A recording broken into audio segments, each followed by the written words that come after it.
योजनी राहुल गांधीजींच्या पाठी उभं राहिलं पाहिजे, त्यांना ताकद दिली पाहिजे आणि येणाऱ्या 2029 मध्ये राहुल गांधीजींना या देशाचा प्रधानमंत्री बनवलेला पाहिजे, ही आमची सगळ्यांची तीव्र इच्छा आहे.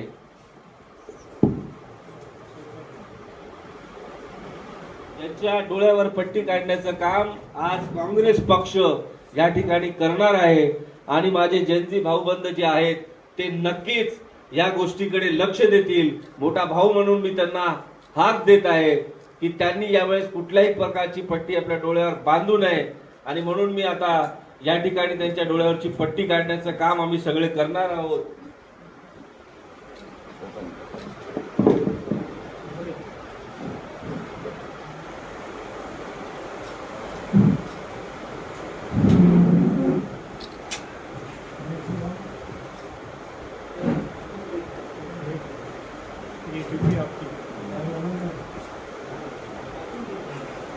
असलेले आसाम राज्याचे प्रभारी, AICC मायनॉरिटी डिपार्टमेंटचे नॅशनलचे कोऑर्डिनेटर आणि माझे बंधू इक्बालभाई, त्याचप्रमाणे या ठिकाणी उपस्थित असलेले माझ्यासोबत सदैव विद्यार्थी चळवळीपासून काम करणारे महेंद्र टोबरेजी, राजेंद्र मीनाजी आणि जे या पत्रकार परिषदेचं सूत्रसंचालन करत आहेत असे निलेश पवारजी.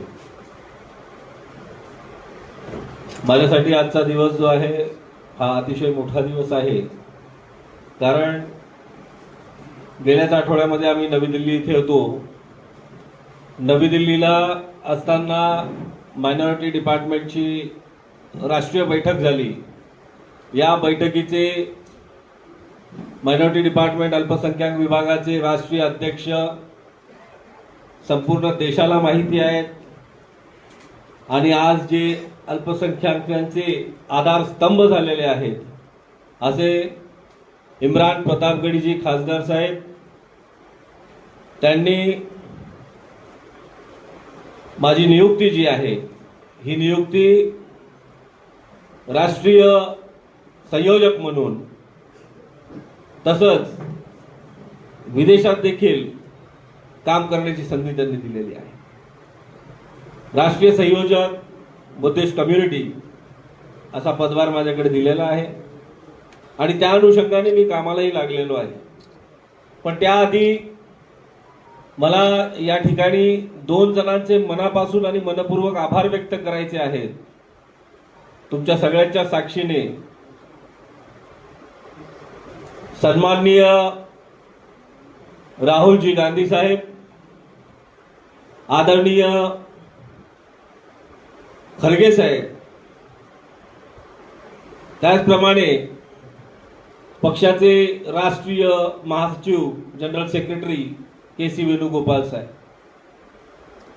त्यांच्या संमतीनं आणि विशेष आभार इम्रान भाईंचे ज्यांनी माझं नाव पुढे केलं. त्यामुळे अशा या चौघांचेही मी आज आभार व्यक्त करू इच्छितो की त्यांनी मला ही संधी दिलेली आहे. यापूर्वी मध्ये राज्यामध्ये काम करत होतो, पण आता मला देश पातळीवर काम करण्याची संधी मिळालेली आहे आणि या संधीचं सोनं केल्याशिवाय मी राहणार नाही. सोनं कोणासाठी करायचं आहे? तर सोनं इथल्या दीनदुबळा जो समाज आहे, इथली जी लोक आहेत, गोरगरीब लोक आहेत, इथले जे विषय आहेत त्यांच्यासाठी काम कोणासाठी करायचंय? तर अशा या सर्व समूहातील लोकांसाठी काम करायचंय ज्यांच्यासाठी आतापर्यंत मी काम करत आलेलो आहे. चळवळ, मुवमेंट, मिशन ही मी घरातूनच बघितलेली आहे. माझे वडील दलित पॅंथर चळवळीतले सक्रिय कार्यकर्ते होते. रामदासजी आठवलेंसोबत काम करत होते. शेवटच्या श्वासापर्यंत त्यांच्यासोबत राहिले ते. पण हे जी मुवमेंट आहे बाबासाहेब आंबेडकरांची, ही मी फार जवळून बघितलेली आहे आणि त्याच मुवमेंटमध्ये वाढत गेलो, पुढे काम करत गेलो. मुंबई विद्यापीठावर मला सिनेट सदस्य म्हणून काम करण्याची संधी मिळाली. 5 वर्ष मी अधिसभा सदस्य होतो. त्यातही जी विद्यार्थीमुख जी कामं होती ती करून दाखवली. सभागृहाचा खरा वापर काय असतो तो विद्यापीठालाही आम्ही करून दाखवलेला आहे.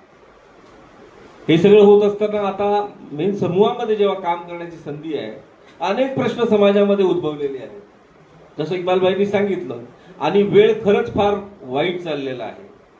आज केंद्र शासन असो किंवा राज्य शासन असो, यांची धोरणं जी मागासवर्गीयांकडे, इतर मागासवर्गीयांकडे किंबहुना गोरगरिबाकडे जर बघितली तर कुठेतरी ती धोरणं विक्षिप्त वाटतात. आज ज्यांच्यासाठी काम करायचं आहे सरकारला, सरकार कुठेतरी त्यांच्यासाठी काम करताना दिसत नाहीये.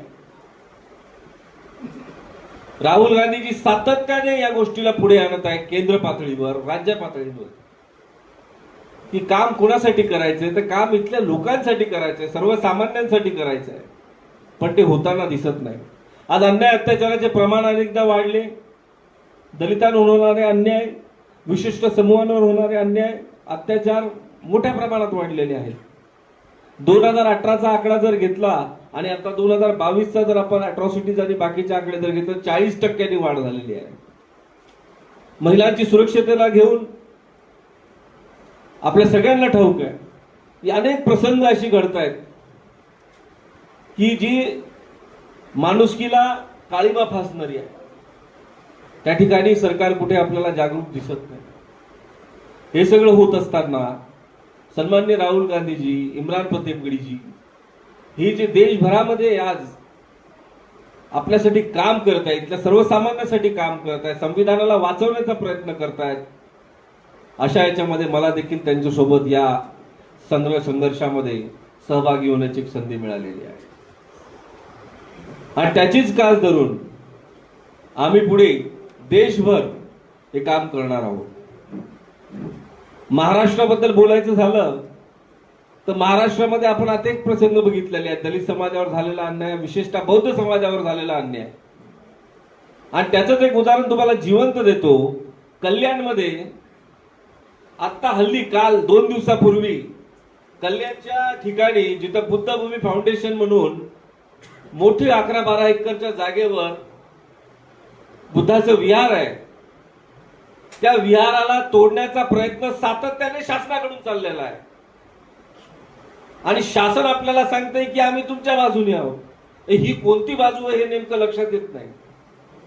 एकीकडे तुम्ही सांगता की तुम्ही मागासवर्गीयांसोबत आहात, दलितांसोबत आहात, ओबीसींसोबत आहात, मग जी त्यांची आधारस्तंभ आहे, ज्या ठिकाणी ते प्रेरणा घ्यायला जातात, जिथं ते विहारात प्रार्थना करायला जातात, अशा ठिकाणी तुम्ही जाऊन जर ते उद्ध्वस्त करणार असाल कुठल्या तरी पर्सनल खुन्नसीवर, तर याला आपण काय म्हणता?